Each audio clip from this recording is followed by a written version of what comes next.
Good morning and welcome to Daily Red Devil for all of your latest Manchester United transfer news and talk. And as always, we're back with another massive show to bring you guys this morning. But before we jump into that, please do smash a like on the video. Please do subscribe to the channel, bottom right-hand corner, and let's get straight on into it. So on the show this morning, we will of course be talking about the game against Everton today, 4:30 p.m.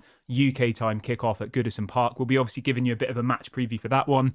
We'll also be talking a little bit about Donny van der Beek, as Fabrizio Romano has all but confirmed that Donny will be leaving in the January transfer window. Donny has also, I think, done an interview as well where he's pretty much said that. So we'll be talking about that. We'll also be reacting to a story that came out late last night saying that apparently Mainoo is going to be handed his first Premier League start of the season against Everton today. So, of course, we'll be talking about that. Now, obviously, I know that's going to excite quite a lot of you.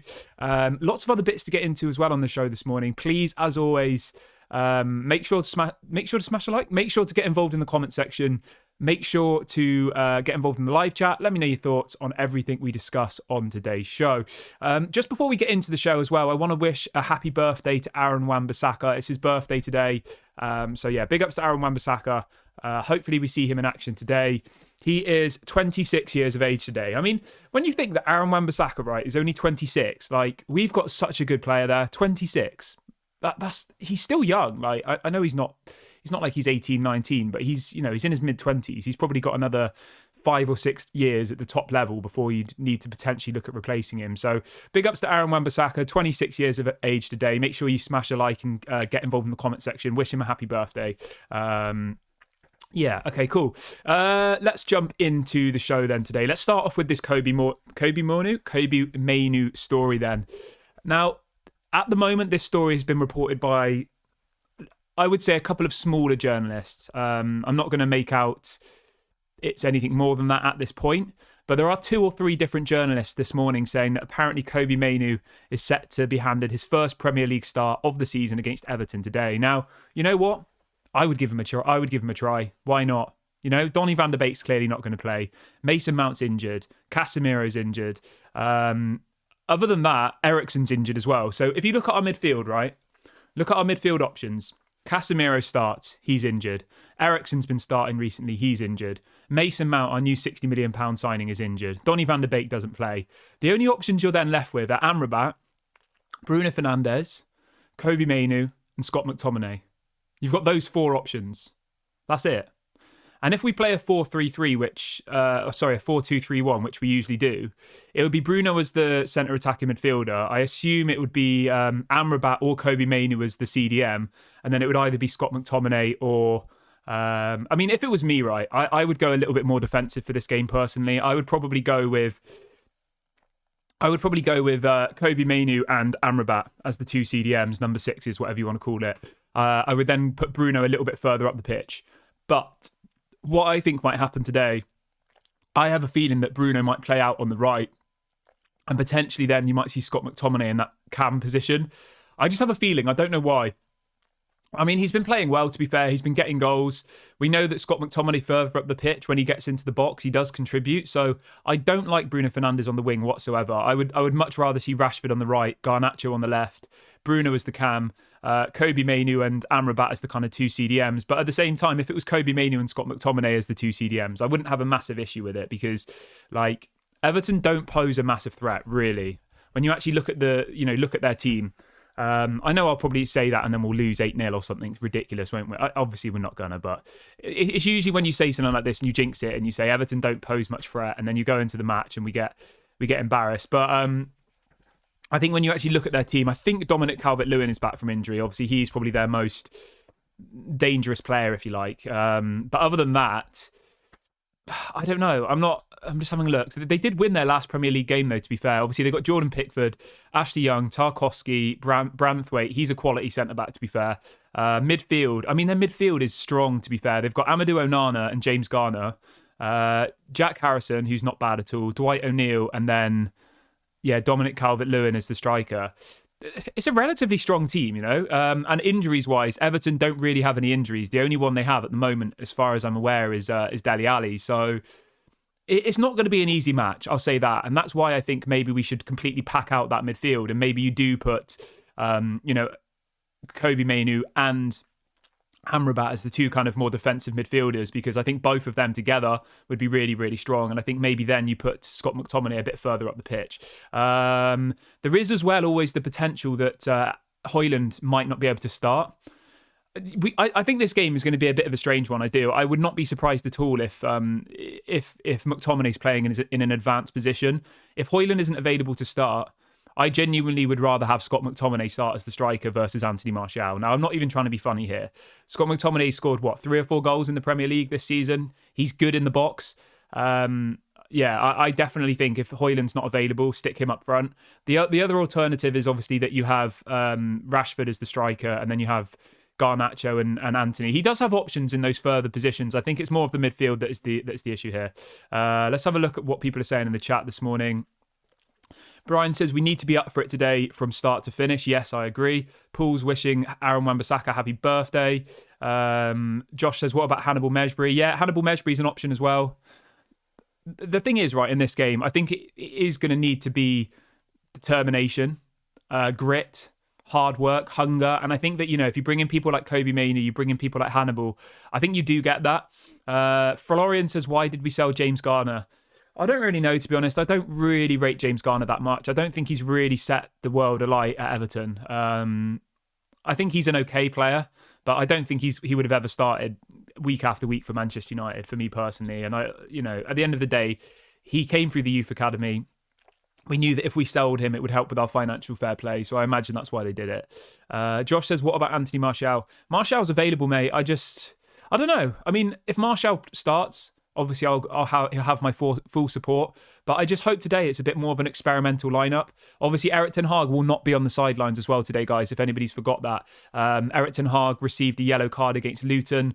I think when you receive a certain amount of yellow cards in the Premier League, obviously the managers get banned. So Mitchell van der Gaag will be the manager for today's game. I think Erik ten Hag's allowed in the dressing room, I think it's 30 minutes before kickoff, and then he has to go and won't be able to speak to the players again until after the match. So we won't see Erik ten Hag on the sidelines at all today. It will be Mitchell van der Gaag and Steve McLaren ultimately acting as the manager today. So it'll be interesting to see what happens. See what else people are saying in the chat. Florian says we must play a midfield 4, Kobe Mainoo, Amrabat, Fernandes and Van der Beek. Wow. As a 4-4-2, I don't really think that would work, to be honest, mate, because none of those players would really be on the wing, would they? Maybe like a 3-5-2, you could do something like that, but I don't think a 4-4-2 would work with those 4 as your kind of midfielders, because like Amrabat's not quick, Fernandes isn't quick, Van der Beek isn't quick, and Mainoo, as far as I'm aware, isn't rapid, is he? Brian says Everton fans are going to make the atmosphere hostile after the 10 points deduction. Yeah, it's the worst possible time probably in the last 10 years to play Everton away from home, literally, because they've just been handed this 10-point deduction. And that's why I think we need to go out there and really, really give it 150%, because if we don't, we'll lose badly. Everton are one of those types of teams, right? They're not particularly good, but they're quite good defensively. Obviously, Sean Dyche is the mastermind, isn't he, of Park the Bus football. Don says Pellistri is injured. Yes, Pellistri's injured as well. So by way of injuries, the people who we 100% know will not be part of this game: Johnny Evans, Pellistri, Casemiro, Amad Diallo, Martinez, Sancho, Eriksen, Mason Mount. I mean, we've still got about 8 or 9 players that are injured. So, yeah. Somebody says we need a solid midfield if we're going to get anything out of the season. Yeah, I would agree, mate. And that's why I think we need to start giving Kobe Mainoo some game time, because Eriksen's injury prone, Casemiro's injury prone, Mason Mount seems to be injury prone as well. I mean, he's had 2 1-month injuries in his 3-month career. As Joshua says, Luke Shaw is obviously back, so that's a massive boost for Manchester United. So I'm just going to give you my kind of desired team, if you like. This is what I would go with. I'd go with Onana at left back. I would go with Lindelof as the left-sided centre-back and Maguire as the right-sided centre-back. Luke Shaw at left back. Wan-Bissaka at right back. Midfield, I'm going with Amrabat and Kobe Mainoo as the 2 CDMs. Bruno Fernandes in the cam, Garnacho on the left, Rashford on the right. Obviously, if Højlund's available and fit, then start him. But from what I'm hearing, he might not be. if he's not available, right, and you're going to probably laugh at me here, I'm either going with Anthony Martial or I'm going with Scott McTominay as the striker. Like, I genuinely think Scott McTominay in that striker position will get us goals. Well, we know he will. He's got 3 or 4 goals this season. He's the leading goal scorer in the Euros qualifiers. Josh says Onana at left back. Yeah, I think I must have said that wrong. Don says, is Onana fit? Yes, Onana's available, yeah. Onana's not injured, so we will see Onana playing today. It won't be Altay Bayinda. It'll be Onana. So, yeah. I mean, we're missing a lot of players, but I don't think that's an excuse still, you know. We still have a good enough team to go and beat Everton. We've still got, you know, people like Bruno, Rashford, Garnacho, Luke Shaw's back, Amrabat. You know, we've got some solid people in that team, Onana. So, yeah, I am expecting us to go and win this game, to be honest, because the thing we have to remember is, right, other teams around us dropped points yesterday. Obviously, Chelsea, I guess Chelsea are competition for us, but I mean, not really. Chelsea obviously lost. Liverpool and Man City drew. Now, I know they're a lot further up the table, but still, like, if we were to win today, we wouldn't be that far off top 4. Top 4 is 26 points. We'd be on 24 points. We'd be 2 points off top 4, which isn't terrible when you consider how bad our season's been so far, and when you consider how amazing all of the other teams are being made out to be. Obviously, Tottenham play Aston Villa, so one of those 2 teams is going to drop points. Or, I mean, both of them could. If they get a draw, 1 point each, then that will really, really help our situation. To think that if we win the game today, right, we'll only be 6 points off first. Like, that's kind of mad, isn't it? 6 points off first place. I'm not by any means saying we're going to win the league, but, like, if you went on a crazy run of form, you know, if you won the next 5 games in a row, people would be saying, Manchester United are title contenders, you know? So we've just got to keep that in mind. We've just got to focus one game at a time. It is a must-win game today. I'll say this now, though. I would say it's 50-50. I would say it's 50-50 with this one. Ian says Everton's Amadou Onana is out. Okay, cool. I didn't know that. Thanks for letting me know, mate. So, yeah, as Ian and Don say in the chat, apparently the midfielder Amadou Onana will not be available for the game today. He is apparently injured. But yeah, just to think that if we won the game today, we'd only be 6 points off first place. Like, it has been a poor start to the season. And Josh is also confirming that Amadou Onana is injured and is likely to miss the game. So that's, I mean, I don't wish injuries upon anybody, but in the context of this game and in the context of Manchester United's hopeful winning of this game, obviously that's a positive for us, isn't it? Right, let's talk a little bit about this Donny van de Beek thing then quickly, because he should have gone in the summer. Let me just say that from the beginning. Like, I don't know why Donny van de Beek is still here. I feel a little bit bad for him, but at the same time, I don't know, do I? So Donny van de Beek has just done an interview, I think, with Dutch Press, and he says, I need to start playing games. If not at Manchester United, then it will be at another club. I have to be ambitious. He says, I had hope for more games when I was playing well, so you get into the flow, but you have to deal with more factors. Everyone wants to make United successful again, but they are not succeeding, and it's hard to put your finger on it. I mean, he's already talking about Manchester United as if he's not even there. The fact that he says that they are not succeeding, like, that's almost implying that he feels that he's not even there anymore. Do you know what I mean? He's not saying we are not succeeding. He's saying they are not succeeding. He says, last season I was sidelined for months because of my knee injury. It's a terrible loss. I appreciate it even more because I have a fabulous job. I'm at a legendary club and I'm still proud to wear the Manchester United shirt every day. But I'm full of energy now. I'm back in great shape and I'm training like a beast. The time has come to make another choice. So Donny has pretty much accepted that he is leaving. That's the right thing for everybody, though. You know, there's no point having somebody in the club who you probably could get 10 million for. Obviously, if we'd have sold him in the summer, I think it would have been even less because he was injured, wasn't he? 10 million for Donny, I think, would be a fair price. Again, the major stumbling block here is his wages. Like, again, another player that we've given too much money. That will be the issue. He's on, I'm just having a look at his wages here. He's on about £6 million per season, which is, I mean, it's not massive in comparison to some other players, but it's still quite a lot. He's on £120,000 a week. For somebody who's probably only played, I don't remember the last time Donny van de Beek started a game for Manchester United. Probably a year ago. I don't know. I honestly can't remember. But I think we're going to struggle to get, 100% of that money recouped. I think it'll be very, very difficult. A. Fran says Maguire will get a hat-trick today, 2-1 Manchester United. So what, we'll get two, he'll get 2 for us and then they'll get 1 for them. Nice. Let's have a look. Josh is saying that apparently he's been linked to Galatasaray. Yeah. Wolf says 10 million for Donny is mental. I agree, mate. I do. I agree. I do. I think that 10 million would be... it's frustrating. That's all I can say. But that's just the reality that we live in now. We paid... Let me just double check. We paid 39 million euros for him. So say about 35 million pounds 3 seasons ago. He just doesn't play football, though, you know? Why would anybody spend any more than 10 million on somebody who's barely kicked a ball in the last 3 years? You know, he's out of the Dutch team. He doesn't play for Manchester United. I mean, I'm looking at his stats for this season, right? You're going to be completely blown away when I say this. Across all competitions, take in mind we've probably played, I would say, somewhere between 15 and 20 games this season, right? Donny van der Beek has played 21 minutes for Manchester United. 21. Just let that sink in for a second. He's fit. As he said, he's training like a beast. He's in, he's in great shape. He's fully fit. He's available.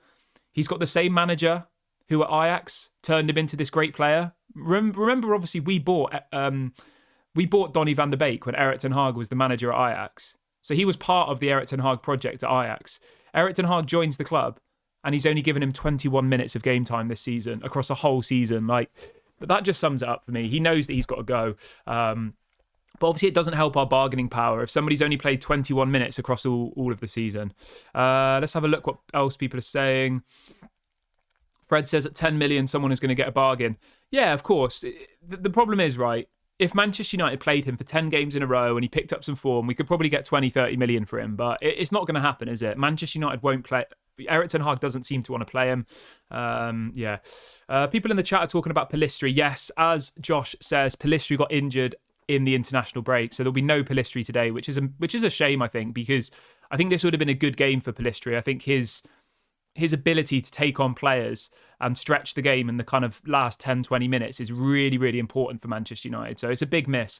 I'll just say this, right? You know, on this channel, I've got no agendas against people. I'm not like somebody who's going to sit here and scream this person's a disgrace or any of that type of thing. But I just think that if Antony starts today, that will raise question marks for me. It will. It needs to be, in my opinion, Garnacho and Rashford. Those need to be the two wingers. And I'll even go as far as this. I would probably rather see Bruno Fernandes play on the wing than Antony at this point. I just think that Antony's in such a poor run of form. And I just don't really think he offers anything at the moment. Now, he is only 22, 23 years of age. There is obviously the potential that he might turn good in the future. But at the moment, Erik ten Hag needs to win all of these matches. He does. I think that... I said this on the show a couple of days ago. Imagine if we lose badly to Everton today. Imagine. There'll be there's already people asking for Erik ten Hag to be sacked. Imagine if we get embarrassed by Everton today, which could well happen. It could. Let's be honest. I genuinely, at this point, right, I genuinely would say, if you were to ask me my prediction for the game, I would say it's 50-50. I could see us winning, but I could also see us losing. I'm not very confident going into it. I honestly think it'll be 50-50. And if I'm being completely honest, I think that Manchester United will need to put in a really, really big performance today to win. Now, that might sound a bit obvious, but Everton are going to be so up for it. So I am quite concerned. Obviously, the crowd are going to be going absolutely crazy, obviously, because of this 10 points deduction thing. We know that Manchester United are a little bit weak mentality-wise when they're up against a tough team away from home. Yeah, I would say it's 50-50. But either way, I'm looking forward to the game. Let me know what your score predictions are as well, everybody, in the live chat and in the comment section. We haven't drawn a game yet this season, have we? Maybe this will be our first draw. Let's have a look what people are saying. Scott says, not many other players have been taking on players. I'd like to see Pellistri play more. He's a great player. I would agree, mate. I think Pellistri's got a real future at Manchester United. It's just frustrating that every time he gets an opportunity to start getting some game time, he seems to get injured. Obviously, that's not his fault, but it's just bad luck for him, isn't it? Darren says, Kobe Mainoo is a great prospect. I can't wait. Yeah, me too, mate. Really excited. Yeah, get your score predictions in, everybody. I'm going to wrap the video up here. Obviously, I will be live as soon as the game finishes. So make sure you're here. What time will that be? It'll be around 6 o'clock as usual. I'll be live as soon as the game finishes. Obviously, we can all discuss hopefully we've just beaten Everton, but let's keep our fingers and toes crossed. I hope everyone has a lovely Sunday, whatever you're up to. Thank you so much for watching the show this morning. Please make sure to smash a like on the video before you leave. It really helps to bring more people into the channel. And please do subscribe to the channel as well. We're still on the road to 21k. We're getting closer. So yeah, if you are new, please do subscribe. And I'll speak to you all a little bit later. Have a nice day, everyone. Speak later.